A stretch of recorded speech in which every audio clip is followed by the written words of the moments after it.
decided to pick back up with a granny square project I started a few months ago. Don't really have kind of a final object in mind. I'm just making squares. To keep myself busy while I'm watching stuff, while I'm relaxing, while I'm hanging out. It's nice because, I get to continue to feel productive when I'm taking it easy. And I know it's not great to always want to feel productive per se, but it's either I make something while I watch stuff or I sit there on my phone. And I would much rather make things than be on my phone.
Headed to Mississauga to the shop.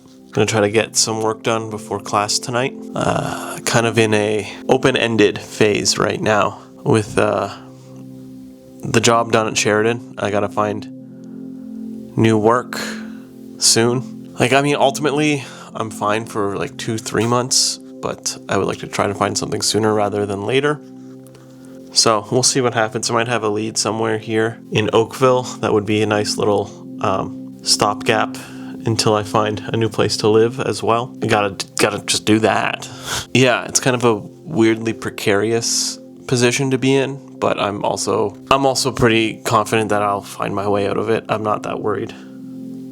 On another note, I picked up a new book. I was pretty heavily influenced by the Worst of All Possible Worlds podcast and their episode on American Psycho. So I'm gonna read the novel. Classic movie, great movie. I've read The Laws of Attraction, the Rules of Attraction already, and that one was pretty good. Yeah, that's also a great movie. So yeah, I'm excited to get into this. Apparently, it is a real slog, but that's intentional. So it's going to be fun to slowly work my way through this. It's starting to get nice out too, which is great. It was cold for a few days there, which is fine. It happens. But sun's shining. I don't think it's super warm out, but it's warmer, which is nice. Going to spend more time outside. Going to try to motivate myself to go to a coffee shop or a cafe or something at least once a week just to get out of this place and not be going to the shop. I need to be in the world. If you want to be a good designer, you have to be in the world. And while it's easy to cloister yourself, especially in suburban areas, in your little apartment, doing your little things, trying to save money, if you don't go out and interact with people and things and spaces and buildings and objects, you will never develop your practice. Yeah, you gotta get out. You gotta get out there. You gotta go do things. You can't create objects in a vacuum. Don't vacuum pack yourself into an apartment. I'm speaking to myself as well as other people here, but at the moment I have plenty of shop time ahead of me until I get some part-time work again. So hopefully I'll be able to make more stuff. I think I have everything I need to put together some prototypes of the furniture line I've been developing. We finally got some good quality turning tools at the Living Arts Center, so it's going to be bowl time for sure. I'm gonna for sure make some bowls, and I'm gonna finally do what I have said in my previous to the cameras, and finally I'm going to start actually putting together little takes on theory, design practice, aesthetics, other things, contextualize them within my own practice and within what I want my practice to become, within what I believe a craft practice could be, and what I want to see as an overall kind of theory of practice, theory of everyday life, theory of design. Tomorrow I have to get to the hospital downtown for 10 a.m., which doesn't sound onerous, but given my last trip to the city took 3 hours because I missed every transfer, I'm thinking, oh god, I need to be out of the house by 7:30 to get to downtown for 10. So I want to be there a little bit early, right? Then I'll be free probably around noon, and I get to figure out what I'm doing with the rest of my day. So you gotta find the upside, I guess.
this piece, I really wanted to just do whatever.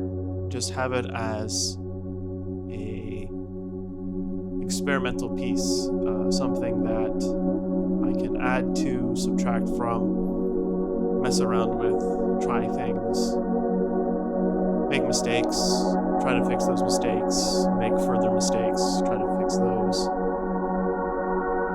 I think this one's going to stick around for a while. I'm going to continue to add to it until it's almost unrecognizable. I think it's important to have something like that, some sort of place where you can just kind of dump out ideas you may have, some sort of 3D space where concepts can be worked out in the world. You know, it's one thing to think about something, it's another thing to actually do it. So this is me here, doing it, trying something out. I'm not sure how successful it will be, but that's the whole point. Something being successful in the craft world is really hard to pin down. It's hard to put into words what a successful piece is. You can find multiple objects that seemingly are identical, but for some reason we'll call one successful, not the other. It is really like a learned technical know-how, not something that can be argued or understood from the outside. You have to see it, experience it, to start knowing that. And I hope one day to know it.